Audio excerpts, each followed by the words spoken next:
카카오톡을 사용할 때나 넷플릭스를 볼 때 우리는 인터넷을 이용하고 그에 대한 대가를 통신사에 지불합니다. 그런데 통신사들은 카카오톡이나 넷플릭스의 이용자들이 폭발적으로 늘면서 엄청난 트래픽을 유발해 서비스를 운영하는 회사들에게 통신망 사용료를 내라며 압박을 하고 있죠. 이 문제와 관련해 뉴스에 자주 등장하는 단어가 바로 망중립성으로 네트워크 사업자와 정부가 특정 콘텐츠를 차별하지 않아야 한다는 의미를 지니고 있습니다. 과연 망중립성의 숨은 역사와 재미있는 사실들은 무엇이 있을까요? 1990년대 인터넷이 등장하고 그 문화가 발달하면서 망중립성이라는 개념도 같이 등장했습니다. 이 원칙을 2003년 구체화에 제시한 것은 티무라는 미국 컬럼비아대 로스쿨의 교수였죠. 그가 이런 개념을 내놓게 된 것은 인터넷이 수도나 전기 같은 공공재이며 어느 누구도 독점해서는 안 되고 누구나 차별 없이 사용할 수 있어야 한다는 원칙이 존재했기 때문이었습니다. 쉽게 말하자면 온라인에서 제공되는 서비스나 콘텐츠가 불법이 아닌 합법이라면 트래픽을 많이 잡아먹는다는 이유로 차별하거나 차단할 수 없다는 거죠. 망중립성 그리고 망사용료를 쉽게 이해할 수 있는 사례가 있습니다. 바로 카톡의 무료 통화와 트위치의 스트리밍 서비스입니다. 2012년 보이스톡 서비스를 제공하기 시작한 카카오톡은 한 가지 문제에 직면합니다. 무료 통화의 데이터 트래픽이 폭주하면서 네트워크에 부하가 걸려 통신사에서 문제를 제기하고 나섰기 때문이었죠.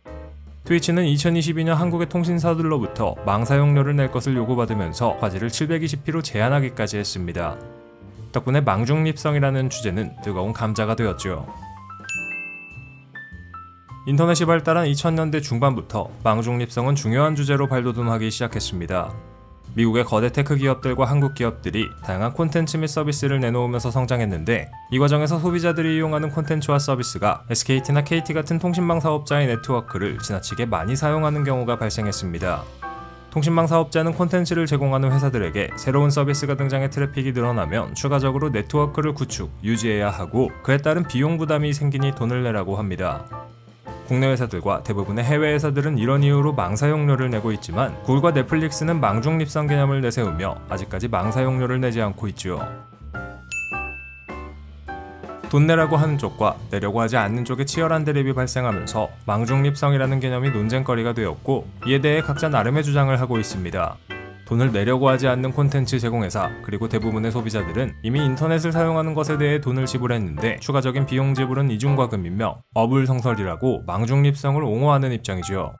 그리고 누구나 어떤 서비스를 온라인에서 이용하더라도 차단당하거나 하는 등의 차별을 받지 않아야 한다고 주장합니다.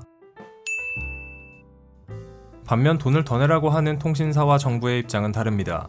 특정 서비스에 트래픽이 몰리는 경우 해당 서비스를 더 원활하게 작동하게 하기 위해 인터넷 설비에 더 많은 투자를 해야 하고 이 부분을 망사용료를 통해 충당할 수 있습니다.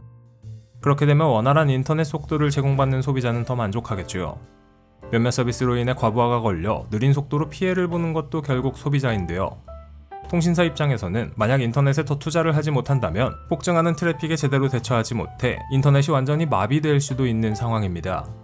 양쪽의 입장을 들어보면 나름대로의 논리가 있어서 쉽게 어느 쪽이 옳다고 판단을 내릴 수는 없는 상황이죠. 앞으로 망중립성은 계속 유지될 수 있을까요? 우리나라뿐만 아니라 세계 각지에서 망중립성에 대한 논의는 매우 치열합니다. 미국의 경우 트럼프 시절에 이 원칙이 폐지되었다가 바이든이 대통령이 되면서 다시 강화되었지만 여전히 논란이 있죠. 유럽은 이미 아마존이나 구글 같은 회사들이 통신 비용의 일부를 부담해야 한다는 목소리가 있습니다. 국내에서는 여전히 망중립성 원칙이 유지되고 있지만 앞으로 테크 기업들이 벌어들이는 돈이 더 많아지고 서비스와 콘텐츠의 양이 더 늘어난다면 망사용료를 지불하는 게 어쩌면 뉴노멀이 될지도 모르는 일입니다. 어쨌거나 망중립성에 대한 논쟁이 끝나지 않는 한 인터넷 서비스를 공급하는 통신사에서 사용자의 활동을 확인하고 어떤 서비스를 이용하느냐에 따라 인터넷 속도를 제한하는 경우가 생기게 될 겁니다. 이런 경우 속도 제한으로 답답한 건 인터넷을 사용하는 우리죠.